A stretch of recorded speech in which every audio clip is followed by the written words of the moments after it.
ആഗോളതലത്തിൽ തന്നെ കരൾ രോഗങ്ങൾ ക്രമാതീതമായി വർദ്ധിച്ചുകൊണ്ടിരിക്കുന്ന ഒരു കാലഘട്ടമാണ് ഇപ്പോൾ. നമ്മുടെ രാജ്യത്തിൻ്റെ സ്ഥിതിയും ഒട്ടും വ്യത്യസ്തമല്ല.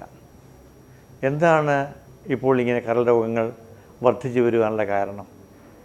നേരത്തെ തന്നെ മദ്യപാനം, അതുമൂലം ഉണ്ടാകുന്ന കരൾ രോഗങ്ങൾ, വൈറസുകൾ, ഹെപ്പറ്റൈറ്റിസ് ബി, സി എന്നീ വൈറസുകൾ എന്നിവ മൂലം ഉണ്ടാകുന്ന കരൾ രോഗങ്ങൾ എല്ലാം തന്നെ വ്യാപകമായിട്ടുള്ളതാണ്. എന്നാൽ ഇപ്പോഴുണ്ടായ ഈ വർധനവിൻ്റെ പ്രധാന കാരണം ജീവിതശൈലി രോഗങ്ങളാണ്. അപ്പോൾ എന്താണ് ഈ ജീവിതശൈലി രോഗങ്ങൾ?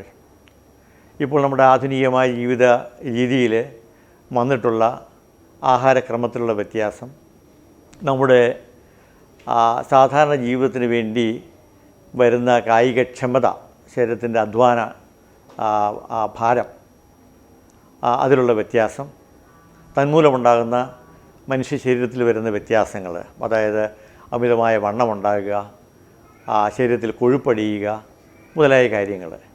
ഇതുമൂലം രോഗങ്ങൾ, പ്രഷർ ഉണ്ടാകുക, പ്രമേഹം ഉണ്ടാകുക, കൊളസ്ട്രോളിൻ്റെ പ്രശ്നങ്ങളുണ്ടാകുക, ഇതൊക്കെ ഉണ്ടാകുന്നു.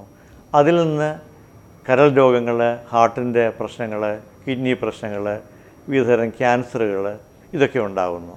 ഇതാണ് വാസ്തവം പറഞ്ഞാൽ ജീവിതശൈലി രോഗങ്ങൾ എന്ന് പറഞ്ഞാൽ. അപ്പോൾ ഈ ജീവിതശൈലി രോഗങ്ങൾ കൊണ്ട് കരളിലുണ്ടാകുന്ന മാറ്റങ്ങൾ എന്തൊക്കെയാണ് ശ്രദ്ധിക്കാം. ആദ്യമായി കാണുന്നത് കരളിൽ കൊഴുപ്പ് അടിയുക എന്നുള്ള അവസ്ഥയാണ്. നമ്മളതിനെ ഫാറ്റി ലിവർ ഡിസീസ് എന്ന് പറയും. അങ്ങനെ കൊഴുപ്പടിഞ്ഞ് വീങ്ങി വരുന്ന കരൾ പിന്നീട് ഇൻഫ്ലമേഷന് വിധേയമാകുന്നു.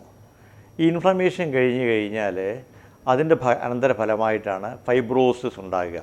ഫൈബ്രോസിസ് എന്ന് പറഞ്ഞാൽ ഈ അവസ്ഥയിൽ ലിവർ ക്രമേണ ചുരുങ്ങി വരുന്നു. അങ്ങനെ ചുരുങ്ങി വരുമ്പോഴാണ് സിറോസിസ് എന്ന അവസ്ഥയുണ്ടാകുന്നത്. അപ്പോൾ ഈ ഏത് സ്റ്റേജിലും ലിവർ ക്യാൻസർ ഒരു കോംപ്ലിക്കേഷനായിട്ട് വരും. അപ്പോൾ നമുക്ക് നോക്കിയാൽ പലവിധമായ സ്റ്റേജിൽ കൂടിയാണ് ലിവർ ഡിസീസ് കടന്നു പോകുന്നത്.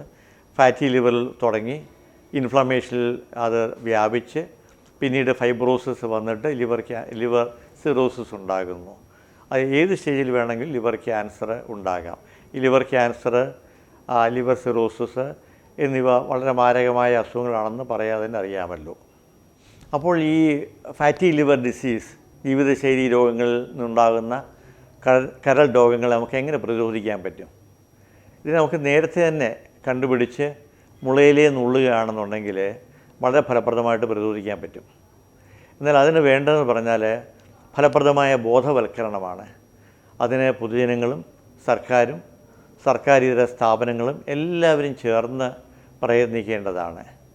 അങ്ങനെ അതിനുവേണ്ടി തന്നെയാണ് നമ്മളിങ്ങനെ വേൾഡ് ലിവർ ഡേ ഏപ്രിൽ 19 ആചരിക്കുന്നത്. അപ്പോൾ എന്താണ് ഈ വർഷത്തെ വേൾഡ് ലിവർ ഡേയുടെ തീം അഥവാ സന്ദേശം? അത് ശ്രദ്ധിക്കുക, കൃത്യമായ ചെക്കപ്പോടുകൂടി ഫാറ്റി ലിവർ ഡിസീസ് കണ്ടുപിടിക്കുക, അതിനെ പ്രതിരോധിക്കുക. ഇതാണ് ഈ വർഷത്തെ വേൾഡ് ലിവർ ഡേയുടെ സന്ദേശം.